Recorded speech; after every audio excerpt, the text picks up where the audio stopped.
Bon, on va continuer maintenant avec les collections.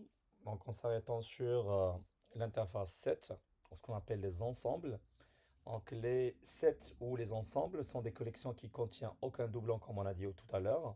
Donc, deux éléments E1 et E2 à l'intérieur de cette set, dans une ensemble. Donc, ils sont doublants si et seulement si equals dans true. Donc, si E1 equals E2 dans true, automatiquement, donc, بالنسبة لك l'ensemble set, c'est le même objet et du coup, donc, il ne va pas être stocké deux fois, donc il va écraser l'objet déjà existant. Et du coup, euh, ou bien sûr, si E1 et E2 sont nuls. Donc, du coup, donc, les sets n'acceptent pas plusieurs nuls. Donc, dans un set, on peut ajouter des valeurs de type des valeurs nulles, mais à condition il y a une seule valeur nulle. C'est-à-dire, si on a deux valeurs nulles, donc c'est la même valeur pour nous. Donc, autre chose, donc il faut noter que les sets donc, dans l'API Collection, donc dans le framework des collections, ils sont implémentés par trois implémentations différentes. Il y a l'implémentation HashSet, donc qui est l'implémentation de base, et après il y a l'implémentation plus spécifique qu'on va voir juste après, ce qu'on appelle les linked HashSet, et il y a ce qu'on appelle les treesets.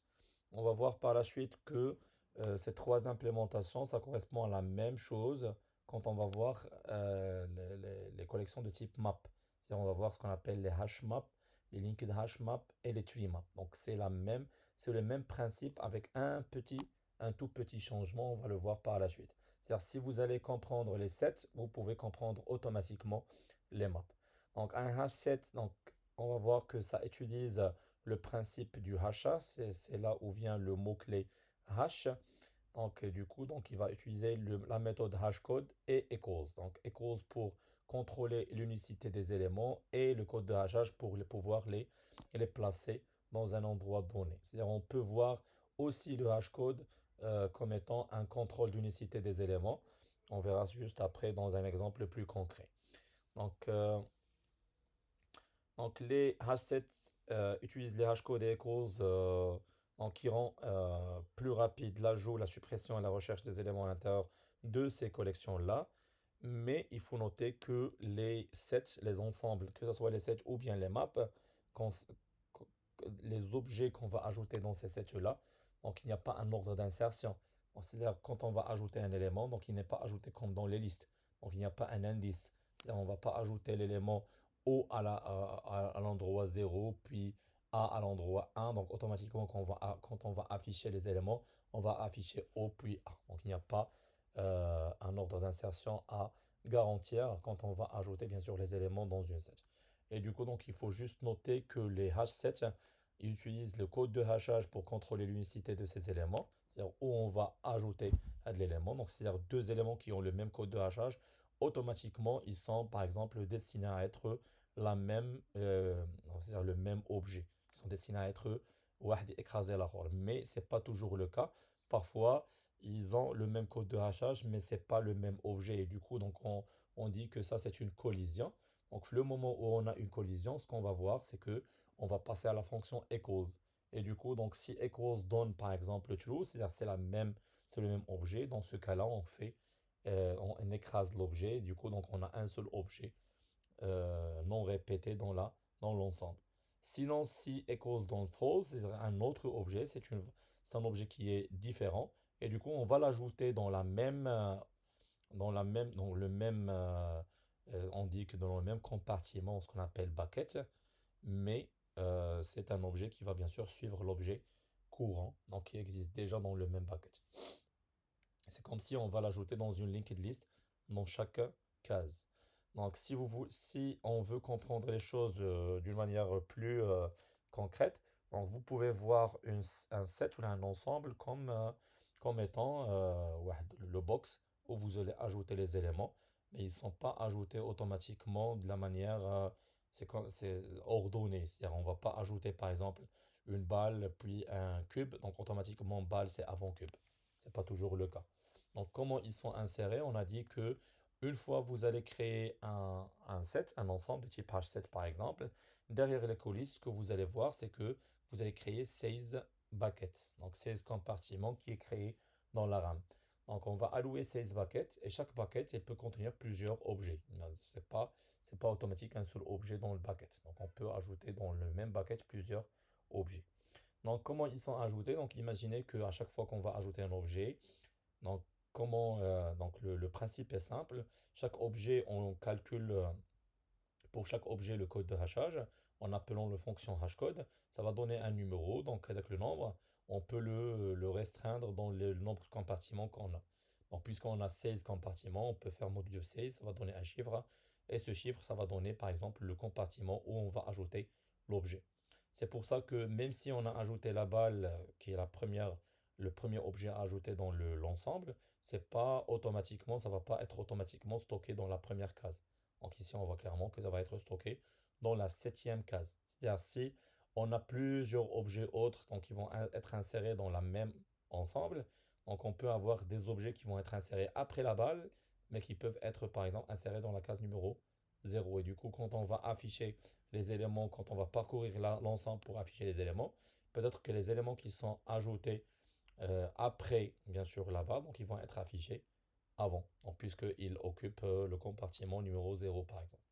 Donc du coup, à chaque fois qu'on va ajouter un autre élément, par exemple cube, on va lui faire la même chose, donc on va calculer le hashcode, ça va donner un nombre, on va le restreindre dans les 16 buckets qui existent, donc ça va rester, donc par exemple ici, donc si on va calculer, donc si on suppose que le code de hachage ici c'est 1040, ça va donner 0, donc automatiquement on va l'ajouter au bucket 0 ainsi de suite. Donc, si on trouve par exemple un autre élément qui a le même code de hachage qu'un autre élément qui existe déjà, dans ce cas-là, par exemple, pour le cylindre, on a trouvé que c'est 0.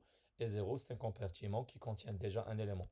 Et dans ce cas-là, donc c'est là où ce qu'on appelle une collision. C'est-à-dire, on a une collision ici. Ce qu'on fait dans ce cas-là, c'est qu'on appelle la fonction equals. Donc, si la fonction equals donne true, donc automatiquement, on va écraser l'élément existant par l'élément nouveau. Donc, automatiquement, on va trouver un seul élément. Mais sinon, si equals donne false, comme dans ce cas-là, donc cylindre, c'est pas un cube, automatiquement, ce sont deux éléments qui vont être ajoutés. Et du coup, dans le bucket numéro 0, on a deux éléments. C'est-à-dire, on a un élément de base, ce qu'on appelle cube, donc qui est le premier élément du bucket 0. Mais après, donc, on a des followers, donc on a des suivants, ce qu'on appelle des éléments débordés. Donc, ce qu'on appelle une linked list. Les lasqaf de l'objet numéro 1. Donc, on commence à partir de l'objet 1 et on crée une linked list dans la RAM. Donc, il va bien sûr associer les éléments du même compartiment. Comme ça, quand on va afficher par exemple cet ensemble, on va afficher cube, puis cylindre, puis balle. Même si on a ajouté balle, puis cube, puis cylindre. Mais réellement, ce qui va être affiché, c'est cube, puis cylindre, puis balle. C'est pas l'ordre d'insertion qui va être respecté. C'est-à-dire, si on veut voir ça d'une manière plus concrète, donc ici, si je vais par exemple créer une set, donc set par exemple d'étudiant, ou bien set de nom, donc string, donc nom d'étudiant, nom, donc c'est set de string. Donc là, je vais ajouter les éléments de la même façon, donc avec la fonction add, je vais ajouter par exemple Omar, Ali et Zakaria, par exemple, ou la Yassine. Donc là, si je vais afficher les éléments, donc je vais faire juste system.out.print et j'affiche par exemple les noms. Donc on va remarquer que c'est pas obligatoirement Omar puis Ali puis Yassine. Donc on peut voir par exemple que c'est Yassine puis Omar puis Ali. Donc ici, l'ordre d'affichage n'est pas forcément le même que l'ordre d'insertion. Donc pourquoi? Parce qu'on a dit que les hash sets, ils utilisent quoi? Ils utilisent le code de hachage pour garantir l'unicité.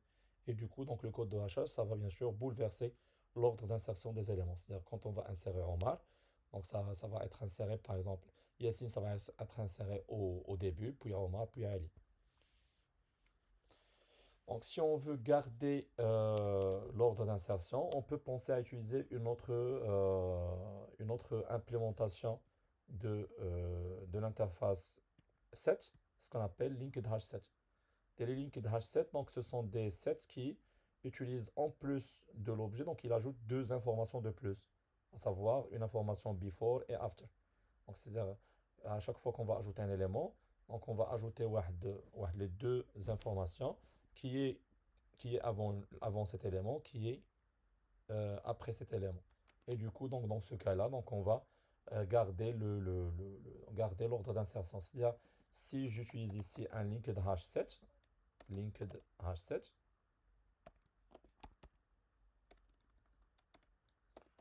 linked hash7, donc là, on va bien sûr, donc on va prendre en considération l'ordre des éléments. C'est-à-dire quand je vais ajouter Omar, même si ça va être ajouté ici, mais j'ai une information de plus qui dit que Omar, c'est le premier élément qui a été ajouté. C'est-à-dire le before de Omar, ça va être nul.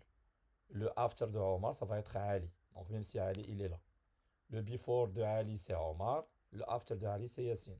Et du coup, quand je vais afficher maintenant les noms, donc ils vont être affichés par ordre d'insertion. C'est-à-dire on va prendre en considération les informations d'un linked hash7, à savoir je vais commencer par Omar, puis Ali, puis Yassine. Donc c'est ça l'idée. Donc il y a une autre implémentation de plus, à savoir ce qu'on appelle le tree set. Donc le tree set, donc, vous pouvez la voir ici. Donc, le tree set, c'est une implémentation d'un set donc, qui, bien sûr, implémente deux autres interfaces, sorted set et navigable set, qui ajoutent plus d'informations, plus de fonctionnalités. Donc, pour nous, donc, on va voir juste la simplicité des choses. C'est-à-dire, si j'utilise ici un tree set, ce que je peux gagner maintenant pour ce tree set de string, c'est que automatiquement un tree set, elle utilise ce qu'on appelle des objets de type comparable. C'est-à-dire que je ne peux pas stocker dans un tree set que des objets de type comparable. C'est comme si j'appelle la fonction sort pour ces noms. C'est-à-dire automatiquement, on va prendre les objets qui sont là et on va les trier. Donc pour ajouter plus d'informations, qui va me dire, au lieu par exemple d'utiliser un linked set qui va ajouter des informations de before et after, ici on va ajouter un before et after, mais par ordre de tri. C'est-à-dire on va trier Omar et Ali et Yassine en utilisant par exemple l'ordre de tri. Ici automatiquement on a A puis O puis Y. Donc automatiquement le tri ça va être en considérant l'objet lui-même, pas l'insertion dire. Donc avant on ordonne par insertion, maintenant on ordonne par objet. Et comment on le fait? On le fait via le tree on le fait via la fonction compare to. C'est-à-dire, si vous utilisez un tree d'étudiants, il faut penser que la classe étudiant doit implémenter l'interface comparable, comme on a fait avec la fonction sort.